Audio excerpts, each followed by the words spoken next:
Given the most recent harm had been done by a millionaire whose estate had plenty of money for repairs, we had trouble feeling sympathetic.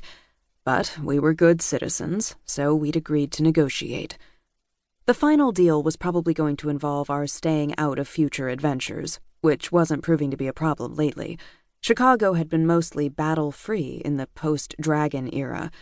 I hadn't taken the katana out of the training room in weeks, partly because I was taking early maternity leave as Cadogan Sentinel, and partly because there hadn't been a need for it. And while I was glad Chicago had found peace, it was weird to shift from monster fighting to diaper brand debating. "Jonah's coming over to discuss?" I asked. "He is." Jonah was the captain of the Grey House Guards, one of the other two vampire houses in Chicago. Navarre was the third. Neither Grey nor Navarre would sign the contract with the city, but since the terms could potentially affect all three houses, Scott Grey, master of his eponymous house, had requested an opportunity to discuss them before the documents were executed. Jonah would review on Scott's behalf. "While I engage in the torture that is municipal negotiations, you're going for your nightly constitutional?" "I am," I said. "You have your phone?" "I do. Not that I need it. The only exciting thing that's going to happen on this little walk is a little more gossip from Mrs. Plum."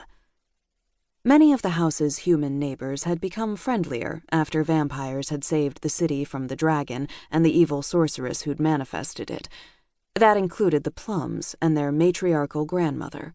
She walked her dog or watered her prized flower beds every night, and I was pretty sure she timed both so she could gossip with me on the sidewalk, which was fine by me. The Newtons, who lived across the street, were debating whether to adopt a corgi or a doodle of unknown variety, and I needed a pup date. It was only mildly disappointing that the puppy debate was the most interesting thing that had happened in Hyde Park in months. "You're a brave soldier," Ethan said, leaning forward to press a kiss to my forehead. That's when I saw the box on the conference table. It was wrapped in glossy paper of robin's egg blue and tied with a gleaming silver ribbon. "What's that?" I asked, and Ethan glanced back. "A gift from your parents. It was messengered earlier this evening." "They're in Palm Springs," I said. Neither my mother nor my sister-in-law, Elizabeth, had made it to the family baby shower. My parents had other priorities. My sister-in-law had my brother, who incorrectly believed Cadogan's meddling had ruined his business opportunities. At least my sister had managed to make it. "The wrapping is lovely," Ethan said. "It's probably from Trudeau's." The luxury department store was one of my mother's favorites, partly because they hand-delivered gifts. I appreciated the gift, but the fact that my parents had left the city for 3 months while I was pregnant, historically pregnant, didn't make me feel better about our already rocky relationship. "I'll deal with it later," I said, and turned away. "I don't need the stress." "We'll open it together tonight," Ethan said. "And if we don't like it, we'll donate it." "My mother would hate that," I said, with the grin he'd undoubtedly intended. "Let's call it a plan."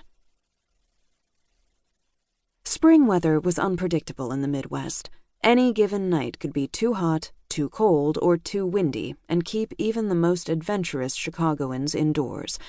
But tonight was absolutely beautiful. Clear and warm, with just enough breeze to put the scent of lilacs in the air. I took the sidewalk across the stately house's front lawn to the gate, waved at the security guards who let me through.